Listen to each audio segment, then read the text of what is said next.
Vamos lá, meus queridos, nós vamos hoje começar a falar um pouquinho sobre as propriedades coligativas, tá? Na aula passada nós já falamos sobre a introdução, já vimos o que é a pressão de vapor, que é o aumento da temperatura aumenta a pressão de vapor, e agora nós vamos conhecer as propriedades coligativas propriamente ditas, tá certo? Então vamos lá. Antes de começar, queria que você olhasse para essa figurinha aqui, ó. Imagina que aqui eu tenho água pura, tá? Você concorda comigo que esse líquido, a água, ela vai ter uma pressão de vapor, ela vai ter uma temperatura de ebulição, ela vai ter uma temperatura de fusão. Só que quando eu adiciono esse cubinho de açúcar, o açúcar ele é um soluto que não é volátil, ou seja, ele não evapora com facilidade. A adição de açúcar aqui vai alterar essas propriedades da água, vai mudar a pressão de vapor, vai mudar a temperatura de ebulição, vai mudar o ponto de congelamento. Essas propriedades que são influenciadas, que são alteradas pela adição de um soluto não volátil, como o açúcar, o sal, por exemplo, são as chamadas propriedades coligativas. Então, propriedades coligativas são as propriedades do solvente que são alteradas quando é adicionado um soluto não volátil, tá? Tem que ser um soluto não volátil. E essas propriedades, gente, elas dependem apenas da quantidade de soluto e não da natureza dele. Carlinhos, como assim não depende da natureza dele? Gente, não importa se é sacarose, se é glicose, se é maltose, não importa qual é o soluto não volátil. A natureza dele não importa, o que importa é a quantidade. Se eu colocar a mesma quantidade de açúcar, de glicose e a mesma quantidade de sacarose, o efeito vai ser o mesmo porque a quantidade é igual. Então as propriedades coligativas, elas dependem apenas da quantidade do soluto, tá bom? Então agora nós vamos conhecer quais são essas propriedades, as principais. Vamos lá. Gente, a primeira propriedade é chamada de tonoscopia, ou efeito tonoscópico, e ela se relaciona com a pressão de vapor. Vamos pensar o seguinte, ó.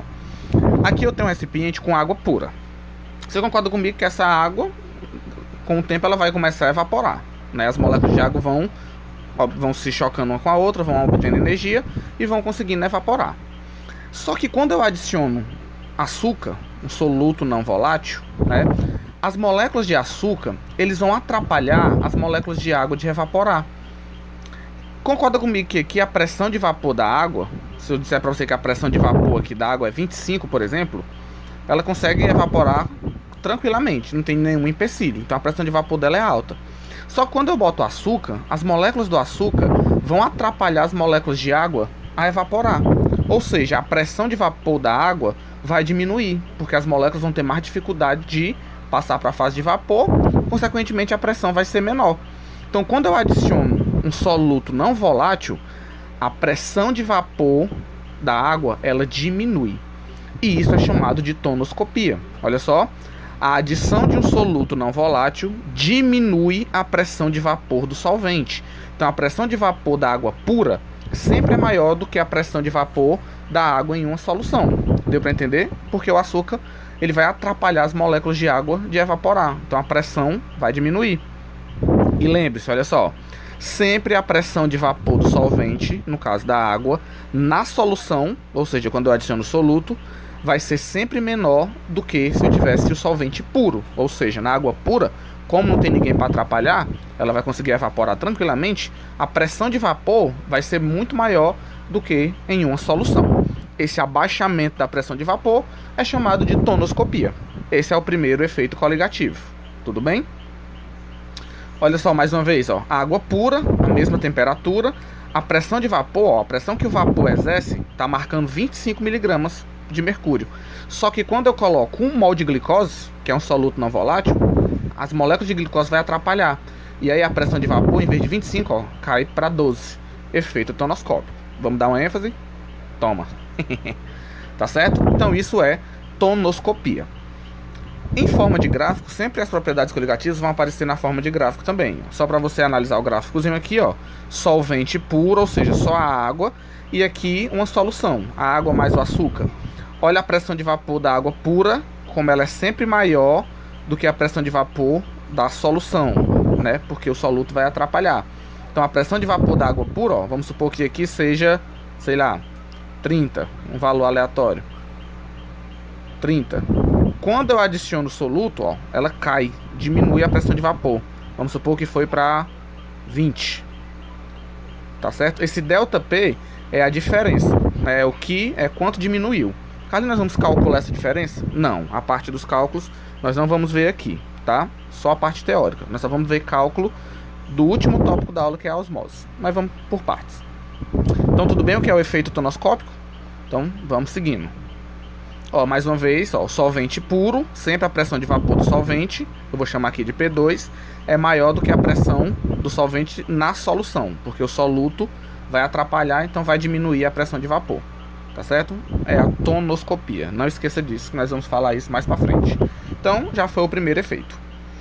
E o segundo, Carlinhos? O segundo efeito é chamado de efeito ebulioscópico, ou ebulioscopia. Carlinhos, só pelo nome tem a ver com ponto de ebulição. Exatamente. Olha essa figurinha aqui, ó. A água pura, ela ferve a 100 graus Celsius, a 1 atm, tá? Se a água tá pura, tem só moléculas de água, ela vai conseguir evaporar, as moléculas vão ter uma pressão de vapor alta, logo elas vão conseguir evaporar tranquilamente. Só que quando eu adiciono soluto não volátil, vou pegar o exemplo da glicose, nós estamos trabalhando com ele. Quando eu adiciono a glicose, como ela vai atrapalhar as moléculas de evaporar, eu vou precisar de mais energia para que a pressão de vapor aumente e ela consiga ferver, que ela consiga entrar em ebulição. Ou seja, a água não vai mais ferver a 100 graus. Quando eu adiciono soluto não volátil, como ele vai atrapalhar as moléculas de evaporar, eu vou precisar de mais energia para que essas moléculas consigam vencer, consigam superar as moléculas que estão atrapalhando ela e consiga evaporar. Então, para que ela consiga entrar em ebulição, ferver, eu vou precisar de uma temperatura maior. Então, o que é a ebulioscopia? É o aumento da temperatura de ebulição do solvente quando eu adiciono um soluto não volátil. Quer ver um teste? Às vezes você está fazendo um café, às vezes você bota água para ferver, quando ela está fervendo, blong, blong, blong, está entrando em ebulição. Se você colocar o açúcar, ela para de ferver. Por quê? Porque você adicionou um soluto não volátil. Então, quando você adiciona um soluto, a água vai precisar agora de mais energia para poder entrar em ebulição, porque o soluto vai atrapalhar, vai dificultar ela de evaporar, então ela vai precisar de mais energia. Ou seja, a água pura ferve a 100 graus, mas quando você adiciona o soluto, ela vai ferver a uma temperatura maior, ou seja, a temperatura de ebulição vai aumentar. Então lembre-se, a temperatura de ebulição do solvente puro é sempre menor do que a temperatura do solvente em uma solução, tá certo? Ou seja, quem é que ferve mais, quem é que demora mais a ferver? Água pura ou água com sal? A água com sal demora mais, tá? Carlinhos, e se for 1 grama de sal? Se eu adicionar 1 grama de sal, vai aumentar a temperatura de ebulição. Mas se eu colocar 3 gramas de sal, aí a temperatura de ebulição vai aumentar ainda mais. Por quê? Porque as propriedades coligativas dependem da quantidade. Lembra que nós falamos isso no começo? Então vamos lá. Esse é o efeito ebulioscópico. Em forma de gráfico, ó, o líquido puro, vamos supor que a temperatura que ele entrava em ebulição fosse 100 graus, a água pura. Quando eu adiciono um soluto, ó, adicionei um soluto, agora a temperatura de ebulição vai para cá, ó. Vamos supor que seja 100,5, tá certo, ó? Já aumentou, porque a adição de um soluto dificulta a água evaporar, vou precisar de mais energia para que ela entre em ebulição. Então a temperatura de ebulição da solução sempre é maior do que do líquido puro. E isso é o efeito ebulioscópico, tá certo? Tranquilo, né? Vamos para lá.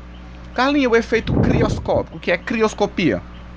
Gente, aqui está relacionado com o ponto de congelamento. Ó, a água pura, ela congela a 0 graus. Só que para um líquido virar um sólido, ele tem que perder energia, porque no estado líquido as moléculas elas se movimentam mais rapidamente. No estado sólido, as moléculas se movimentam mais lentamente. Então, no líquido, as moléculas estão agitadas, eu vou diminuindo a temperatura, até essas moléculas ficarem mais lentas e se juntarem uma com a outra para formar um sólido. Tudo bem. Só que quando eu adiciono soluto não volátil, quando eu adiciono a glicose, assim como ela atrapalha a água a entrar em ebulição, ela também vai atrapalhar as moléculas de água a se solidificarem. E aí eu vou ter que abaixar a temperatura mais ainda para que essas moléculas consigam se juntar e solidificar. Ou seja, quando eu adiciono um soluto não volátil, eu diminuo o ponto de solidificação. Em vez da água congelar a 0 graus, ela vai congelar a uma temperatura ainda mais baixa, porque o soluto, a glicose que eu adicionei, ela atrapalha as moléculas a solidificar. E aí eu vou ter que baixar a temperatura mais ainda para que essas moléculas consigam virar um sólido. Tá certo?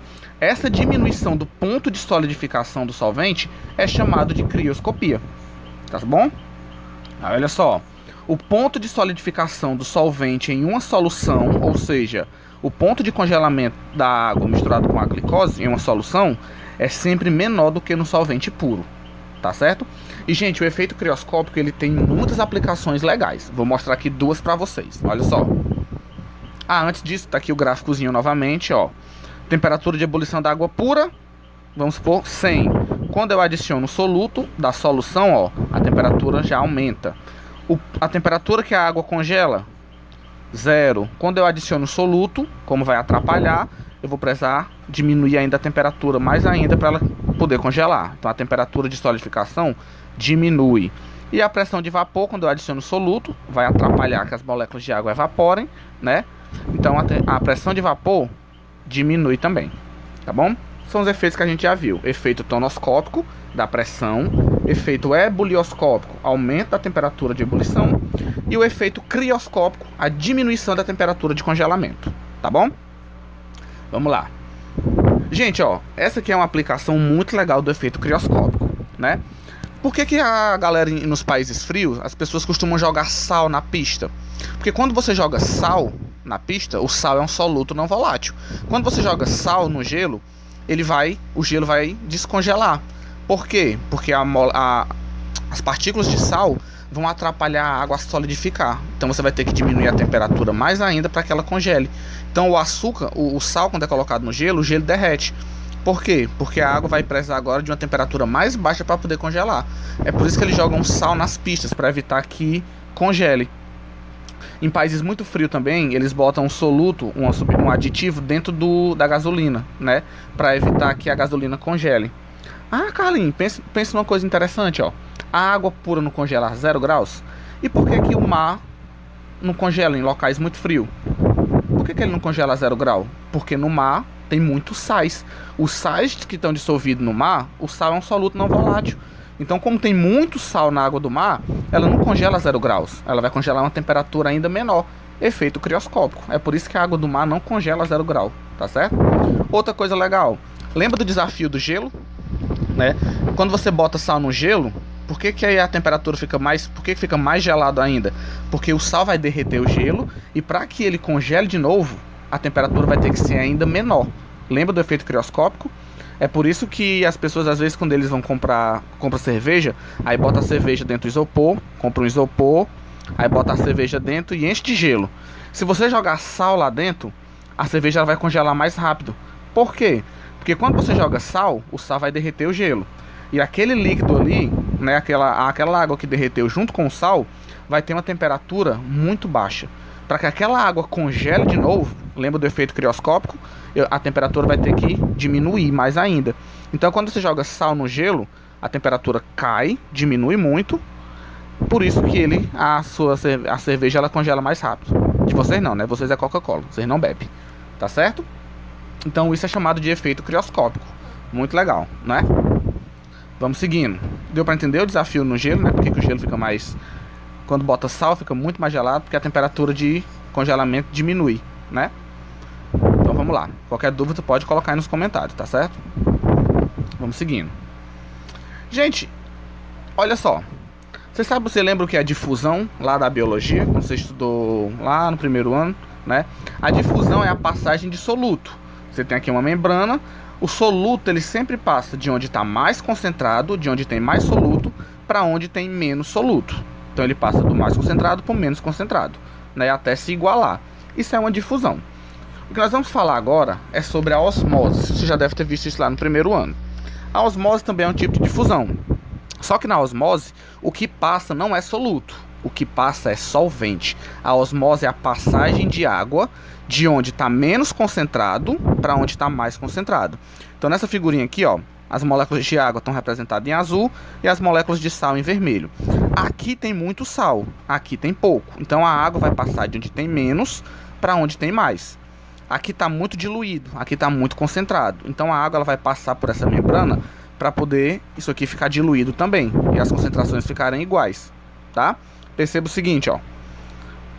Olha para essa figurinha aqui antes de ir pro conceito. Ó, aqui tem muito sal e aqui tem pouco. Então a água vai passar de onde tem menos para onde tem mais, tá bom? É por isso que o nível da água diminui aqui, ó, porque ela passa para cá. Então, Carlinhos, o que é a osmose? Osmose é a passagem de solvente, ou seja, é a passagem de água através de uma membrana permeável, só que do meio menos concentrado para o mais concentrado. É o contrário da difusão. É por isso, gente, que quando você pega, por exemplo, você pega aqui, ó, uma bandejinha, aí você bota alface, tá aqui o alface, aí você coloca sal. Se você for olhar e esperar um tempinho, depois de um tempo, a bandejinha tá com água. Por quê? Como você botou sal em cima do alface, você deixou o meio mais concentrado, ou seja, tem mais soluto fora do que dentro do alface. Então a água vai sair de dentro do alface para fora, porque está mais concentrado fora. E aí o alface murcha e a água que sai de dentro dele fica aqui na panela, na bacia, tá? Isso é um fenômeno de osmose, tá ok? Então vamos seguir. Olha só, se você analisar aqui, eu estou usando os exemplos da biologia, tá? Dentro de uma célula, fora da célula. Se dentro da célula e fora da célula a quantidade de soluto é igual, então a solução ela é isotônica, porque eu tenho a mesma quantidade de soluto. Carla, então a água vai passar de onde para onde? A mesma quantidade de água que passa para cá, já que a concentração é igual, é a mesma quantidade de água que passa para cá. Bem tranquilo. Agora, se você tem uma solução hipotônica, o que é hipotônica? Hipo significa pouco. Então aqui, ó, a parte de fora da célula, ela é hipotônica em relação à parte de dentro, porque tem menos soluto fora e mais soluto dentro. Lembra que a água passa sempre do menos concentrado para o mais. Então a água vai começar a passar para o lado de cá, ó. Agora, se a parte de fora da célula tiver mais soluto do que dentro, então eu vou ter uma solução, por exemplo, hipertônica. Eu posso dizer que o exterior da célula é hipertônico em relação ao interior, porque, só você lembrar que hiper é grande, então é porque tem mais soluto aqui. Então agora a água vai passar nesse sentido aqui, ó, sempre de onde tem menos para onde tem mais soluto, tá certo? Ó, esse exemplo aqui também é um exemplo muito bacana. Se você pegar uma hemácia, que é o nosso os glóbulos vermelhos, e você colocar uma hemácia dentro de uma solução isotônica, Carlinhos, o que é uma solução isotônica? Que é a concentração de soluto fora é igual à quantidade dentro. Se você colocar uma hemácia em uma solução isotônica, não vai acontecer nada. A água entra, mas ao mesmo tempo que ela entra, ela sai. Agora, se você bota uma hemácia em uma solução hipotônica, pera aí, Carlinhos, vamos lá. Hipotônica é porque o meio é menos concentrado do que a célula. Se o meio é hipotônico, então é porque tem menos soluto aqui e mais soluto aqui. Ah, Carlinhos, a água vai do menos para o mais. Então a água vai começar a entrar dentro da célula, porque na célula está mais concentrado do que fora. E ela começa a inchar e ela pode até estourar. Agora, se você bota a célula em um meio hipertônico, ou seja, se o meio é hipertônico, é porque tem mais soluto fora do que dentro da célula. Então, nesse caso, a água vai sair de dentro da célula, porque lá fora está mais concentrado. E aí essa célula ela vai murchar, tá? Essa figurinha aqui é uma questão clássica de vestibular, você saber o que é hipertônico e hipotônico, tá? A mesma coisa acontece com a célula vegetal. A diferença é que a célula vegetal, ela não estoura porque a célula vegetal tem uma parede protegendo ela, que a gente chama de parede celular, tá bom? Só uma curiosidade, ok? Então vamos lá. Gente, já falamos que é osmose, né? Que é a passagem de água do menos concentrado por mais. Só que existe um conceito na química chamado pressão osmótica. Carlinhos, o que é pressão osmótica? Ela é representada pela letra grega π. O π representa a pressão osmótica.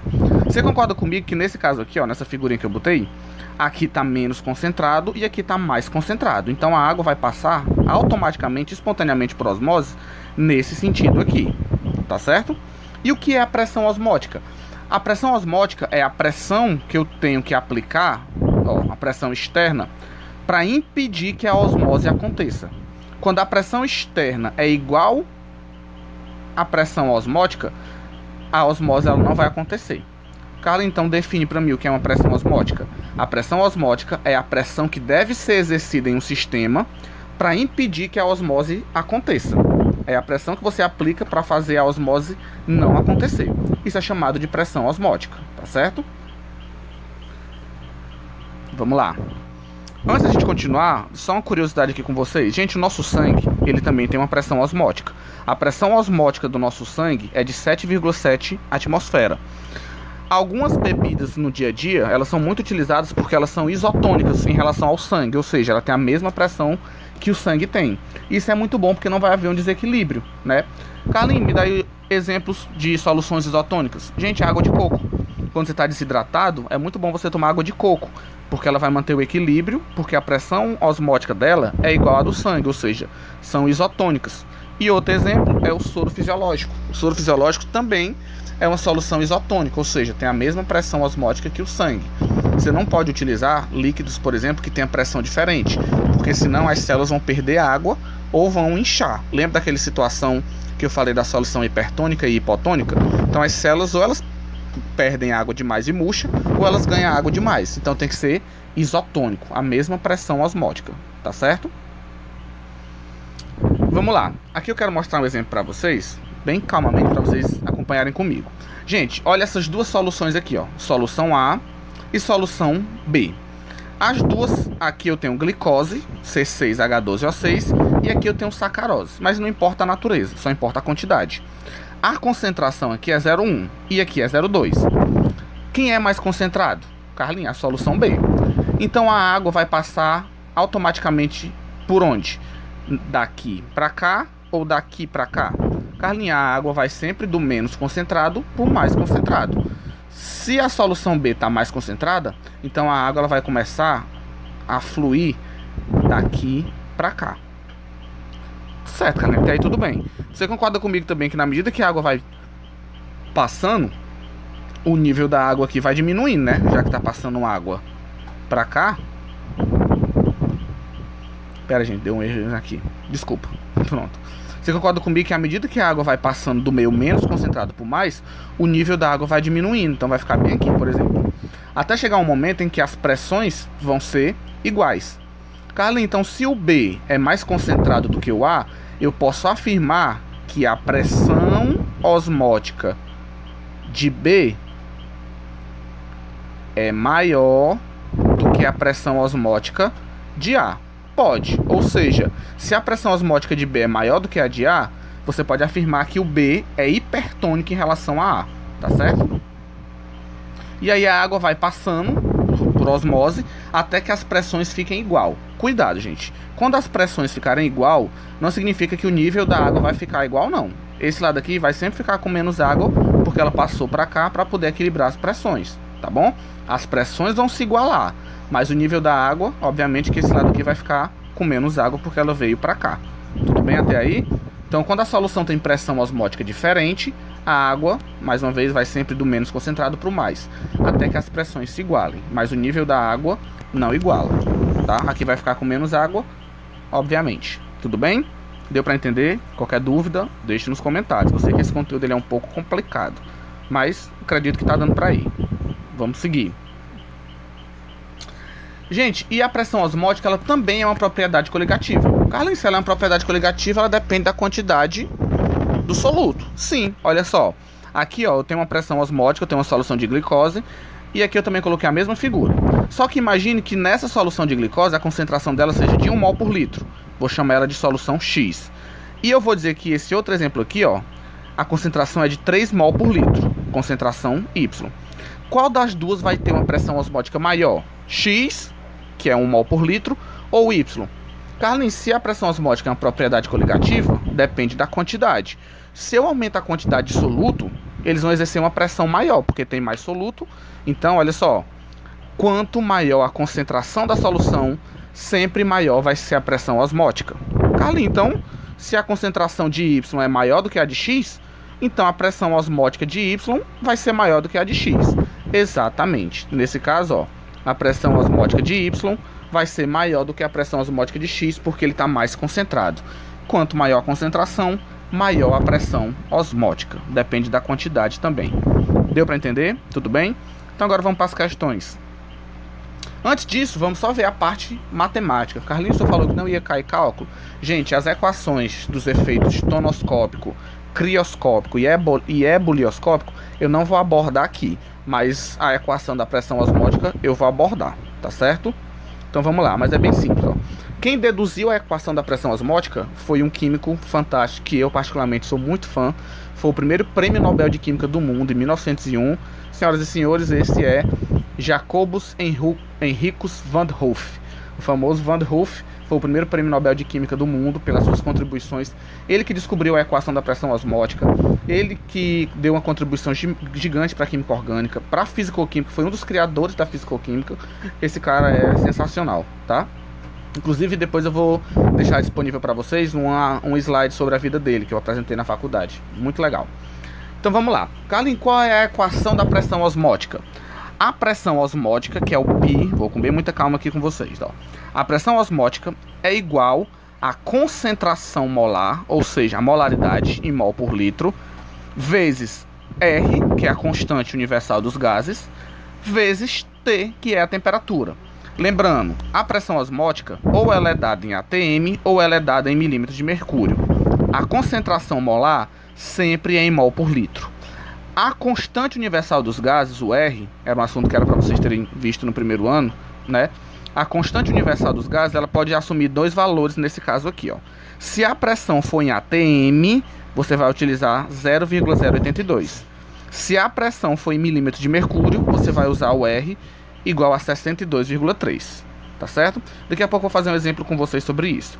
E a temperatura, meus queridos, sempre é dada em Kelvin. Carlinhos, como é que eu transformo de Celsius para Kelvin? A temperatura em Kelvin é igual à temperatura em Celsius mais 273. Ou seja, 20 graus Celsius equivale a quantos graus Kelvin?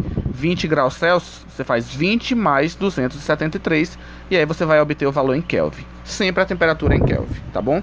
Carlinhos, você pode fazer um exemplo como é que se calcula a pressão? Vou fazer. Vamos lá. Antes disso, vamos para a primeira questão. A questão do cálculo é a última, tá bom? Mas eu vou fazer, não se preocupe. Gente, vamos treinar aqui e ver se vocês conseguiram pegar essa parte da aula, tá? Olha só. Considere três sistemas. Aqui eu tenho água pura. Aqui eu tenho uma solução de glicose de 18 gramas por litro. E aqui uma solução de glicose também, só que 0,2 mol por litro. Aí a minha pergunta é, primeira pergunta, na verdade, né? Qual é o sistema que tem a temperatura de ebulição maior? Carlinhos, o senhor falou que quando eu adiciono soluto, a temperatura de ebulição aumenta. Então a da água pura é a menor temperatura de ebulição. Só que aqui, gente, eu tenho duas situações. As duas são glicose, só que uma é 18 gramas por litro e a outra é 0,2 mol. Carlinhos, 18 é maior que 0,2. Então a glicose vai ganhar. Só que, gente, eu não posso comparar. Aqui é grama e aqui é mol. Para me comparar, as duas têm que estar na mesma unidade. Então vamos fazer o seguinte, ó, acompanha aqui comigo. A questão fala que a massa molar da glicose é 180 gramas por mol. Ou seja, para cada 1 mol de glicose, eu tenho 180 gramas. Então, 0,2 mols equivale a quantas gramas? 0,2 mols equivale a X gramas.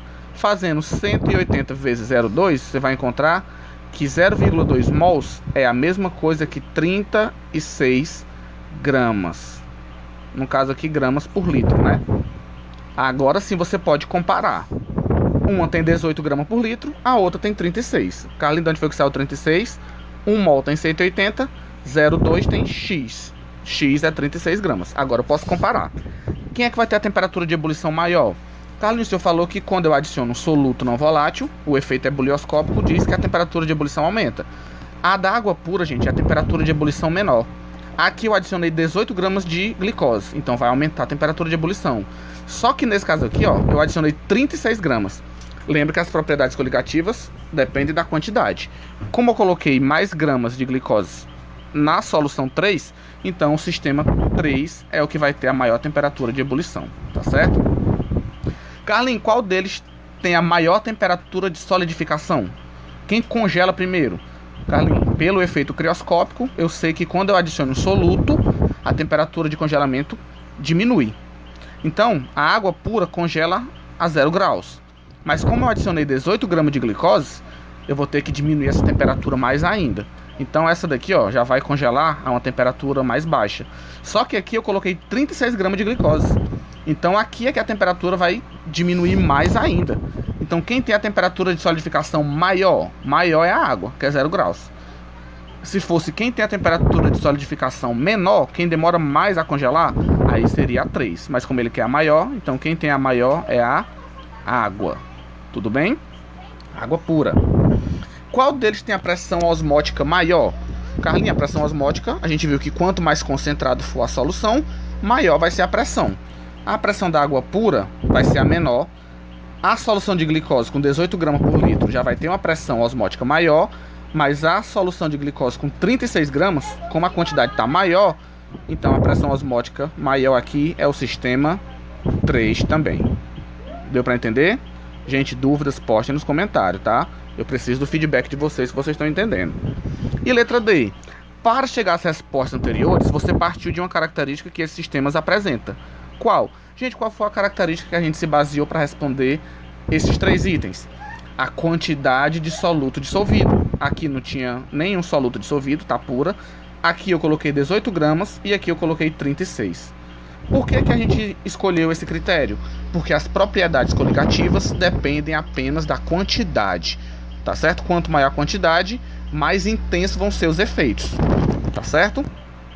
Gente, só uma observação. Quando eu falo mais intenso, não significa que vão ser maiores, não, tá? Significa que eles vão ser mais intensos. Por exemplo, quando eu adiciono um soluto, a temperatura de solidificação diminui. Em vez da água congelar a 0 graus, ela vai congelar na temperatura mais baixa. Então, quanto mais soluto eu coloco, esse efeito vai ser intensificado. Ou seja, quanto mais soluto eu coloco na água, soluto não volátil, menor vai ser a temperatura de solidificação. Tá certo? Todos os efeitos coligativos se intensificam pela quantidade, ok? Deu para entender? Então vamos para a próxima. Questão 2.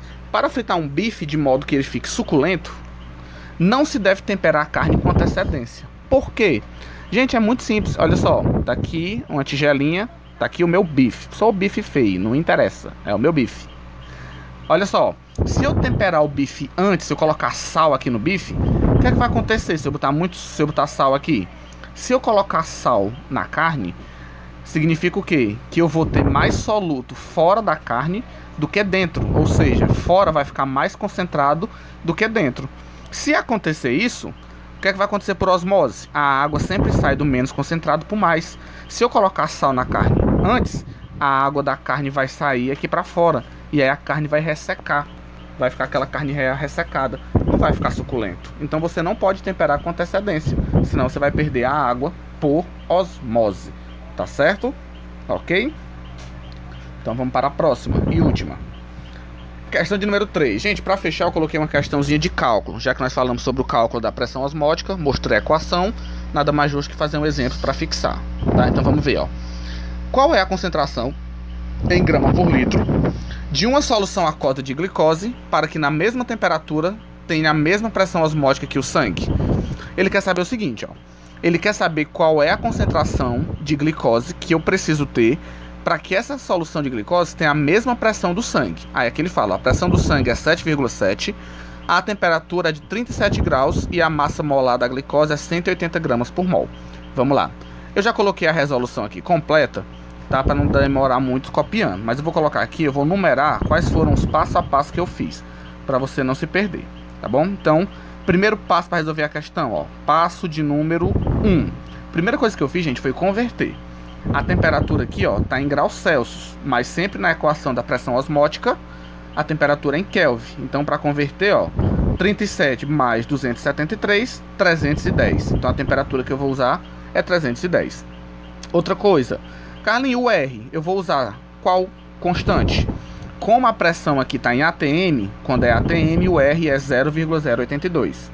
Ah, Carlinhos, então se a pressão aqui fosse milímetros de mercúrio, aí eu usaria o outro valor do R, que é 63,2. Exatamente. Mas como é ATM, eu uso 0,082. Pronto, Carlinhos, agora vamos para a equação.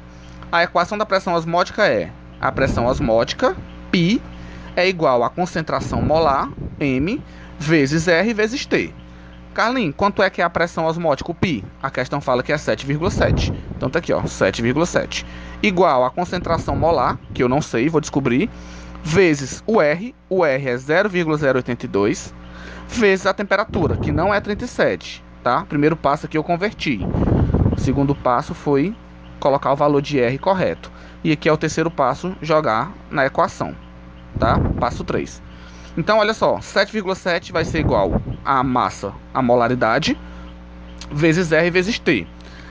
Como eu quero saber o M, tá multiplicando, isso tudo vai dividindo. Então, o M é 7,7 dividido por a multiplicação de 0,082 vezes 310 dá 25,42. Então, multipliquei aqui, ó, passa dividindo.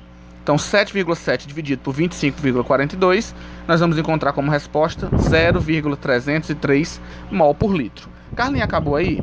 Não acabou, porque a questão não quer a concentração em mol por litro. Ele quer em gramas por litro. Carlinhos, mas se ele quisesse em mol por litro, parou aqui, pararia aqui. Mas como ele quer em grama por litro, eu vou ter que converter. Ou seja, 1 mol tem 180 gramas. Como é que eu sei disso, Carlinhos? Tá aqui, ó. A massa molar da glicose é 180 gramas por mol. Se 1 mol tem 180 gramas, quantos mol eu achei aqui, ó? 0,303. Isso equivale a quantas gramas? X. 180 vezes 0,303 vai me dar uma resposta de 54,54 gramas por litro.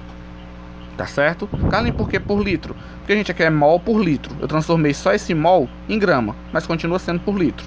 Então, resposta final, 54,54 gramas. Essa é a concentração da solução de glicose para que a pressão osmótica dela seja igual à do sangue. Gente, deu para entender? Deu para compreender? Qualquer dúvida, postem. Que na semana que vem nós vamos fazer uma aula só de revisão de questões, tá? Pra gente dar uma geral em tudo que a gente já viu. Tudo bem? Então, ó, primeiro passo, converta a temperatura. Segundo passo, coloquei o valor do R. Terceiro passo, joguei na equação. E o quarto passo e último aqui foi fazer a regra de 3 para converter de mol para grama. Tudo bem? Então, gente, muito obrigado pela atenção. Espero que vocês tenham gostado e até a próxima, tá?